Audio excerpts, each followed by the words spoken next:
how to screenshot on Snapchat without letting the other person know. So first open up your Snapchat application, and after opening, go for chats, which is on the bottom left, and then open up any chat that you would like.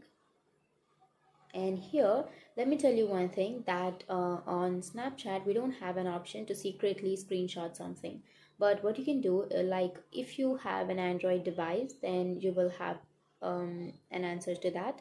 But if you have an Apple device or iOS, then you can't do anything because we don't have any option to that.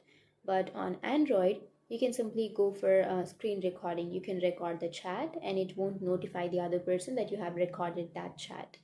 And after recording or after screen recording, you can simply open up that screen recording and then you can screenshot the chat. So that's the only way.